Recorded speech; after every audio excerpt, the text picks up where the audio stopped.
hangen in de zetel, in de rechterhoek geplakt. Niet van plan, ik de man die het moet regelen. Het schoonste meisje van het land hangt de speels aan de wand, want de beste stuurlui staan aan de kant. Per dank ze mijn rupsban, competitie platwals. En schoon een open per zang, maar ze vinden haar stem vals. Ze wandelde de kamer, de zetel slorpt me op een fucked op lom of me pelager. Ik zet me recht in een ruk, neem de kleine slurf van de goede Irish en mijn ouderwetse kruk. Het is een bijzettafel, zeggen ze mag zien erin gerust. Hij is van de blunt en ik voel de druk down. Met in mijn voeten en mijn sluffers, ik voel in mijn beuzen. Maar ik vind alleen de klutters en mijn sleutels in perdu. Verdwenen in een upgekrulde zevendimensionele kalabio-ruimte. Waar de dolle updeling wordt er niet gedaan tot één. Begrenzing die bestaat omdat al synchroniseert, maar zwart. Daarmee kreeg ik mijn deur niet open, ik sta rechter. Ik heb een muur gelopen, maar mijn banden voelen gebroken. Maar ik zeg geen krak, doe mijn ogen even toe, diepe zinken in gedachten. Dat ik in godsnaam moet gestoten in de nacht. Er is maar één twik dat ik helder als schoon en dat is een zwart gat.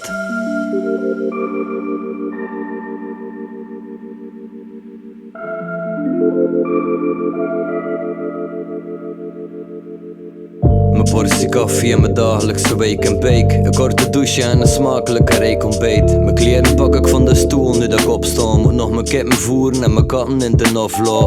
De deur is toe, de zonne kletst en klettert. Dus mijn zonnebril is niet enkel de kers op mijn swagger, maar is functioneel verantwoord. Pa aan mijn velo, ik riep weg onderweg naar een antwoord. Wat is er gebeurd? Ze begon feesten gisteravond, of zat ik in mijn kamer beats te maken. Dat verklaart de kater niet, die nu zo clown zit in mijn liefde. Ze moeten weg geweest zijn, maar waar naartoe en waarom weet ik niks. De banen oversteken en mijn velo in trek. Mijn kloppen want de bellen van Koja Sto is defect. Een kopje uit de rutte.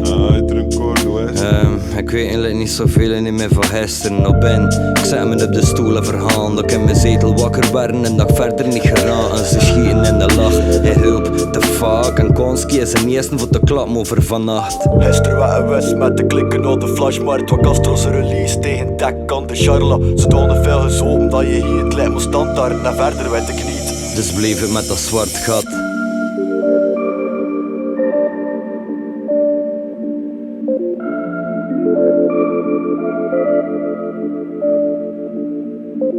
Onderweg naar huis aan het pijzen en aan het pijnigen. En zoeken zulke dronkavond nog en kunnen beëindigen. Hoe zingt dus geraakt, ik word een pude zat. Dat Konski moet geloven, net er niemand me naar rust gebracht. Verstand er niks van, ik ga weer in richting tussenplek. Maar plots verdund het wegdekken, zie ik er niks van het weg. Het is like dat alles weg hebt.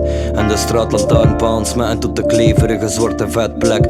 Daar waar je liggen worden mini supernovas. En de auto's neffen stek zie ik in de verte. Beperkt door het tijdelijke ooglap. De sterkte van het licht neemt gerecht af en verdwijnt uit mijn oogkas. Alles wordt opgeslorpt, het is like dat mijn leven hem gewillig in de donkere materie van het tunnel stort.